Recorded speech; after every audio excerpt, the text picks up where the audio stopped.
For your truffle mushroom gnocchi, you're gonna need some button mushrooms, your gnocchi, some cream cheese, garlic powder, panko breadcrumbs, some Parmesan, the mushroom stock, a tomato, our truffle zest here, and some green onions. For your mushrooms, you actually don't ever wanna like submerge them in water because they're like little sponges.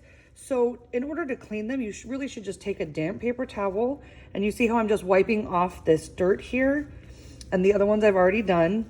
So you just want to take them and wipe all that dirt off of them with just a damp paper towel, because otherwise they can just get kind of waterlogged. So there you go. And so then what I'm going to do with my mushrooms is I'm going to take them and I'm just going to cut them into quarters. So into fairly large kind of pieces like so. And I'm gonna do this with all of my mushrooms. So for my tomato, you're supposed to dice it, but if you recall, I'm a really big tomato snob and this just does not look all that great to me. So I'm gonna omit the tomato. So depending on how your tomato looks, you may choose to do the same. So for my green onions, I'm just going to cut off my root and I'm going to thinly slice them. And I'm gonna keep the white and the light green part separate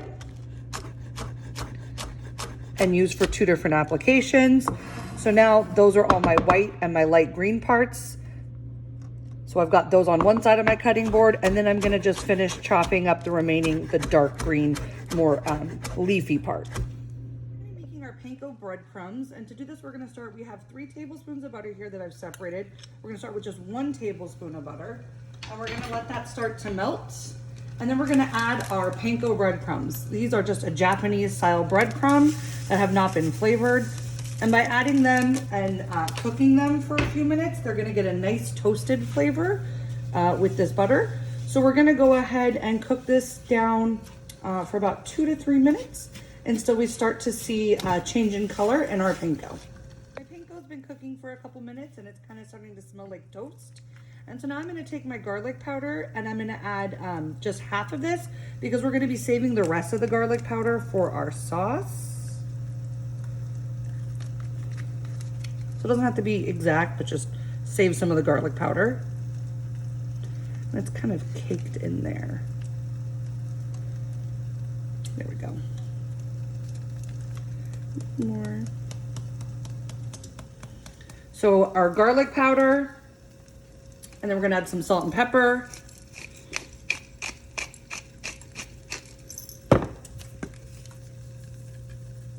And honestly, just cook this for just a few seconds, just till it kind of gets all combined.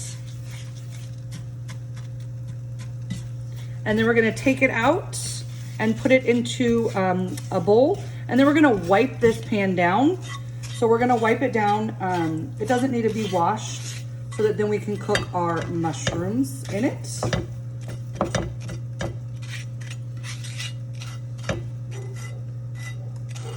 So there you go. I've got them off to the side and I'm just gonna go ahead and wipe my pan down. I have a large pot, not too large, but a pot of water here that I'm gonna go ahead and salt. And I'm gonna bring this to a boil, and this is gonna be for my gnocchi to cook in. So I'm gonna set this off to the side on my burner in the back that you cannot see, and let that come to a boil. So now in my pan here, I've wiped down my pan. So, I mean, if there's a little bit of butter a little bit of the panko left over, that's okay.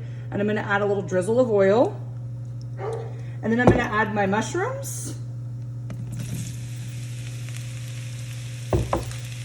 And I'm gonna add a pinch of salt, just a little pinch. And I'm gonna cook these for about 5 to 7 minutes until they've like reduced down. And you'll start to see mushrooms are made up of a lot of water, so they're gonna get much smaller than this as they cook.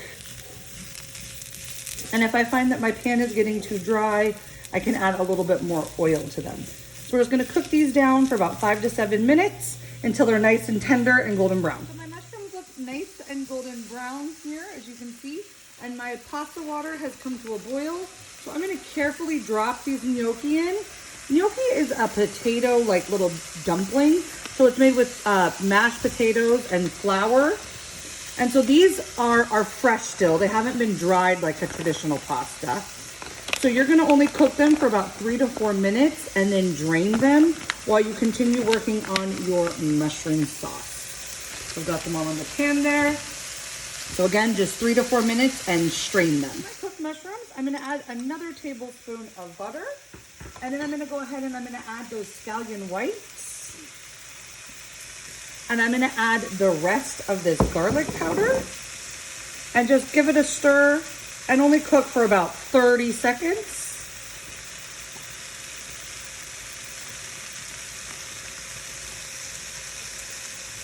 Just gonna stir this all up, let that butter melt.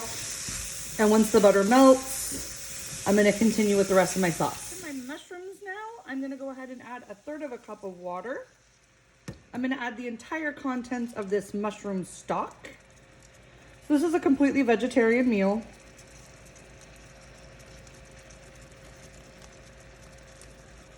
Not vegan though. Because we did use butter and we're about to use cream cheese. I'm gonna add both of the cream cheese. So this is just gonna help give us a nice creamy sauce and the cream cheese will melt.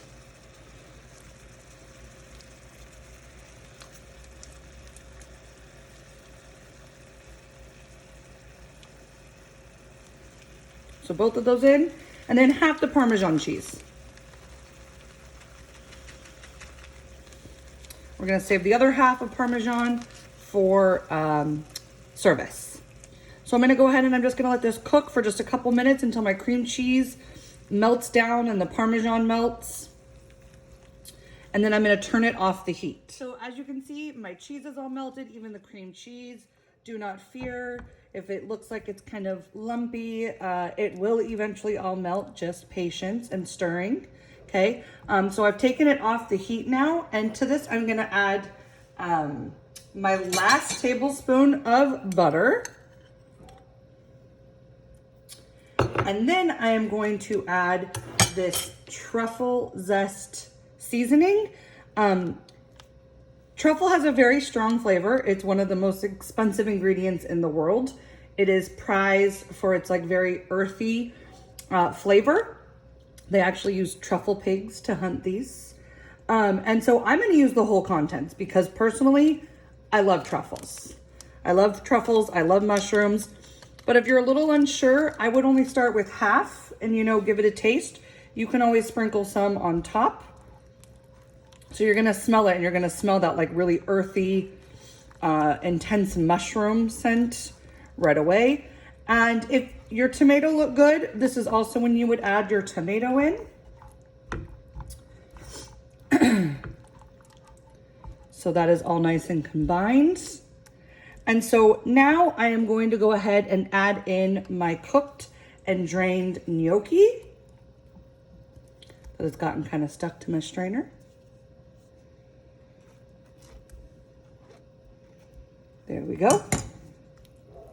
And as you stir all this together, if you find that the sauce is starting to get too thick now that it's the gnocchi and like some of those starches have been added, you can add a little bit of water, a little drizzle at a time. But personally, I think this looks great. We're also gonna go ahead and season this with salt and pepper.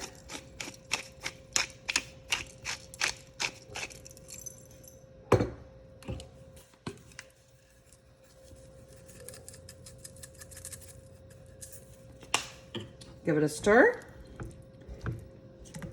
And at this point, you are ready to serve. So you can serve this with your garlicky panko on top, your remaining Parmesan, and then some of your green onion. As always, I look forward to seeing your final presentation.